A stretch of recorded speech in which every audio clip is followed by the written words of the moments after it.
right, but Noah, I mean, you came out here, you set the goal early this season of running all the way through World Indoors. You got here, even though you didn't get the gold, like you said, consistent in the 6.4s. Yeah.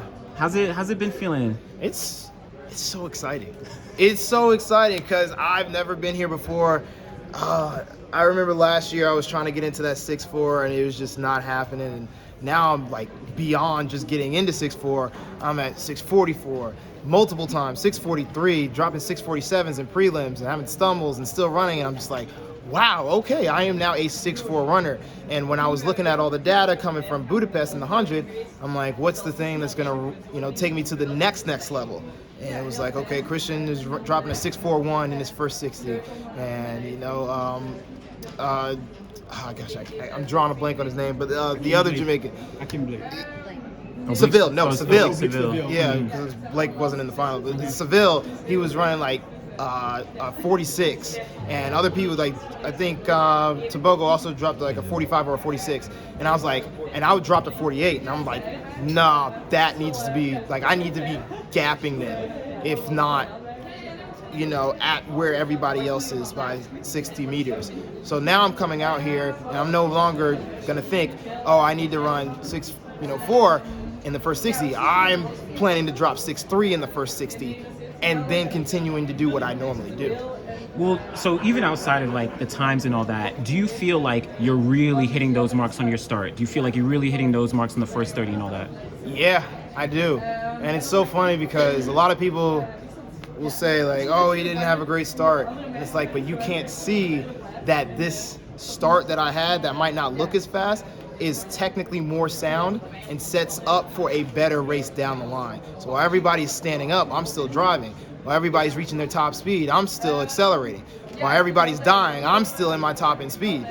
There's a plan to it, and it's gotten better. And now we're at the point where I can do it and run 6.4. So, I mean, the sky's the limit.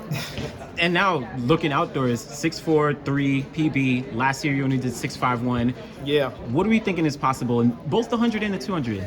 I want to run 960, and then I was looking at Total Runner Productions, and he was doing some pretty good math. Yeah, you saw that? And it's funny because I was doing the math too, and we arrived at the same number, 1910. So 1910 is the number. Yeah. I'm also curious, in like the earlier years, 2017, 18, 19, everyone was all about the socks. But you seem to start to go sockless now, occasionally. Yeah, I had to give it up in 2020 because Adidas made the spikes that didn't work well with socks. And there's just no way I could run anymore. Like, with them, there's too much friction. I was getting blisters. It's just like, I just got to get rid of the socks. And it was a sad day, though.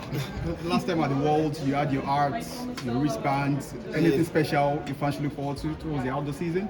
I mean, just more walk-ins. I'm very thankful that a lot more track meets have been getting involved, and hopefully seeing more athletes getting entertained by that and saying, hey, I want to participate as well.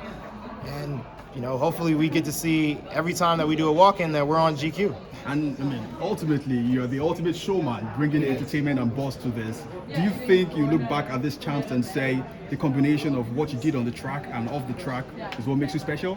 I definitely do.